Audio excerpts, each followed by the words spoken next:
साथ सोनाली तोमर। बुलेटिन की शुरुआत कर लेते हैं इस वक्त की बड़ी खबर से। आपको बता दें कि अग्निपथ योजना के खिलाफ युवकों का प्रदर्शन लगातार जारी है। अग्निपथ उपद्रवियों के खिलाफ एफआईआर दर्ज की गई है। उपद्रवियों के खिलाफ कुल 15 एफआईआर दर्ज कर ली गई है। हिंसक प्रदर्शन में शामिल 101 लोग गिरफ्तार कर लिए गए हैं। आपको बता दें कि 168 लोग जिन्हें प्रदर्शन के दौरान गिरफ्तार कर लिया गया है। तो बड़ी खबर इस समय की बड़ी जानकारी के साथ, जहां उपद्रवियों के खिलाफ कुल 15 एफआईआर दर्ज कर ली गई है। बड़ी जानकारी इस समय की।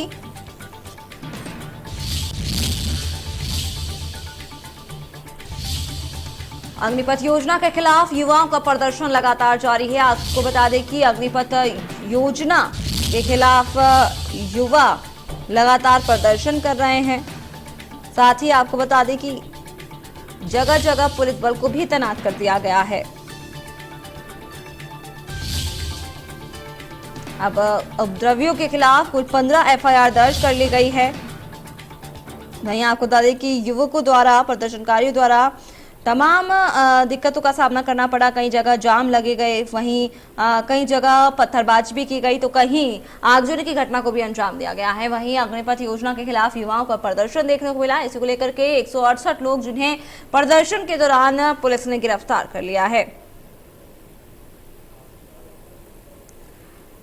तो बड़ी खबर इस समय की बड़ी जानकारी। आपको बता दें कि अग्निपथ योजना को लेकर देश में बवाल मचा हुआ है। 1 दर्जन से ज्यादा राज्य हिंसक प्रदर्शन की चपेट में आ गए हैं। आपको बता दें कि ट्रेनों को भी फूंका जा रहा है। छात्र पिछले 3 दिन से धरना प्रदर्शन कर रहे हैं। तो उपद्रवियों के खिलाफ एफआईआर दर्ज कर ली गई है। 15 एफआईआर दर्ज की गई है। 15 लोगों के खिलाफ एफआईआर दर्ज की गई है।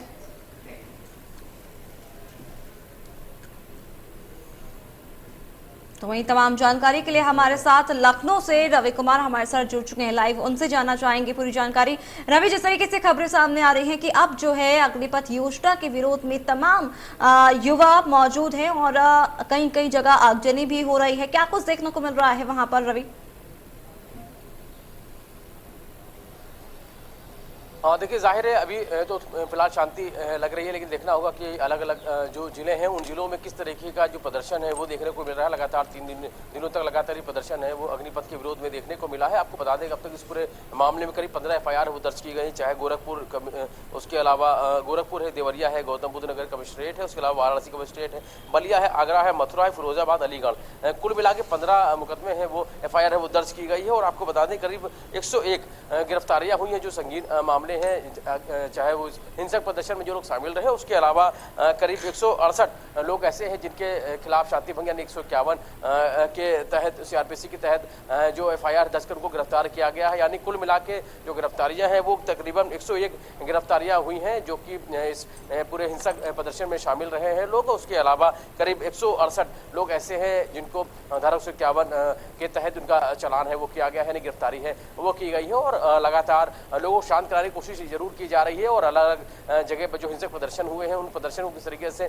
खत्म किया जाए और लोगों को किस तरीके से शांत किया जाए, इसकी लगातार कोशिशें हैं वो जारी हैं। जी रवि, जिस तरीके से लगातार ये विरोध प्रदर्शन किया जा रहा है, कई जगह आगजनी की घटना को भी अंजाम दिया गया है, वहीं एक बड़ा सवाल पैदा होता हुआ ये नजर आ रहा है कि आखिर 4 साल के बाद युवा क्या करेंगे। और उनका भी यही प्रश्न है कि लगातार जब ये नौकरी की बात सामने आ रही है कि 4 साल नौकरी दी जाएगी, लेकिन उसके बाद युवा क्या करेंगे, एक बड़ी जिम्मेदारी हो जाती है।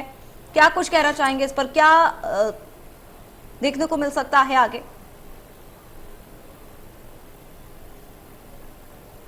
हाँ, देखिए, अगर बात करें तो इस मिशन अग्निपथ यानी कि अग्निपथ स्कीम के तहत कई सारे सवाल जरूर लोगों के जहन में उठ रहे हैं, लेकिन इसको लेकर अलग अलग बयान है वो भी आ रहे हैं। कहीं ना कहीं अगर बात करें तो लोगों को ये इसके जरिए लोग रोजगार से जुड़ेंगे और साफ तौर पे ये भी कहा जा रहा है कि बहुत सारे रास्ते हैं वो भविष्य में ऐसे लोगों को जुड़ेंगे जो इस पूरे स्कीम से जुड़ेंगे। यानी कि अगर बात करें शुरुआती दौर में जरूर कहा जा रहा है कि 25% ऐसे लोग हैं जिनको सेना में नौकरी मिलने की संभावना है वो बनी रहेगी। उसके अलावा अलग अलग क्षेत्रों में भी उनके जी। लिए एक ऑप्शन के तौर पे जरूर रहेगा, यानी कि उनके लिए भी एक मौका जरूर रहेगा कि उन लोगों को भी कहीं ना कहीं नौकरी या एक रोजगार के जरिए उनको जोड़ने की कोशिश है वो की जा सकती है। लेकिन सबसे बड़ी बात है इसमें एक बड़े संवाद की आवश्यकता है और उसी संवाद के जरिए ही लोगों को समझाने की जरूरत होगी और उसके जरिए ही जो लोग हैं वो पूरी तरीके से कहीं ना कहीं इसमें अगर जिस तरीके से अग्निपथ स्कीम जो लाई गई है और इसके जरिए जो लोगों को ये जो युवा है उनको ये लग रहा है कि 4 साल के बाद वो क्या करेंगे, ये उनके जहन में बहुत बड़ा सवाल है और उसी सवाल के ही चलते ये सारी चीजें हो रही हैं। हालांकि लोगों को आश्वस्त करने की कोशिश की जा रही है कि लोगों को परेशान होने की जरूरत नहीं और लोगों को भटकने की जरूरत नहीं और जो भी लोग अगर भड़का रहे हैं उन पर भी नजर रखी जा रही है और लोगों को किसी तरीके से समझाने की कोशिश जरूर की जा रही है कि लोग जिस तरीके से उग्र प्रदर्शन या हिंसक प्रदर्शन में गाड़ियों को नुकसान करते नजर आए हैं और उसके अलावा बसों में तोड़फोड़ की है या दूसरी जगह पर विरोध प्रदर्शन वो करते नजर आए हैं, लेकिन सरकार की जरूर कोशिश है कि लोगों को किसी तरह शांत किया जाए और लोगों को समझाने की कोशिश की जा रही है कि सरकार उनके भले के लिए काम कर रही है और जिस तरीके से जो अग्निपथ स्कीम के जरिए लोगों को एक नौकरी देने की या यूं कहें कि उसको इसके डेवलपमेंट के जरिए जोड़ने की कोशिश है वो की जा रही है। जी रवि, लगातार ये भी खबरें सामने आई जिस तरीके से इस पे मंथन करने की जरूरत।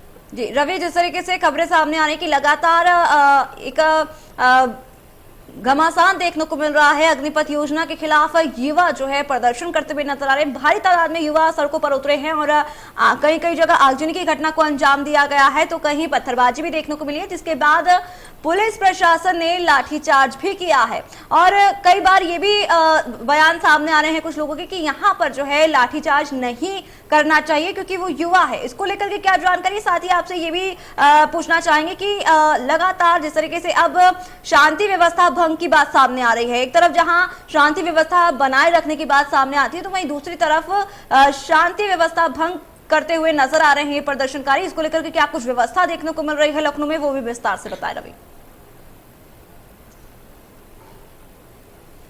देखिए, पूरे प्रदेश में जो मुकदमे लिखे गए हैं वो मुकदमे जो लोग गंभीर रूप से जो हिंसक प्रदर्शन में शामिल रहे उन पर मुकदमे दर्ज किए गए हैं, फायर दर्ज की गई है और उसके अलावा जो लोग प्रदर्शन में शामिल रहे उनको उन पर 151 की यानी कि शांति भंग के तहत उन पर चालान है वो किया गया है। और साफ तौर पे अगर बात करें तो लगातार जो जिस तरह से प्रदर्शन हो रहा है उस प्रदर्शन में जिसकी जैसी भूमिका रहेगी उसकी वैसे ही उस पर पुलिस की कार्रवाई है वो की जाएगी। साफ कर दिया गया है और रेलवे को नुकसान होता है तो सरकारी संपत्ति को नुकसान होता है तो इसको लेकर भी सख्ती है वो हो रही है, चाहे बसों में तोड़फोड़ की बात हो या रोड पर प्रदर्शन हो रहा हो, पथराव की स्थिति हो। ऐसे में जो आम जन को जो नुकसान हो रहा है जी रवि, इस पूरी जानकारी के लिए बहुत बहुत शुक्रिया।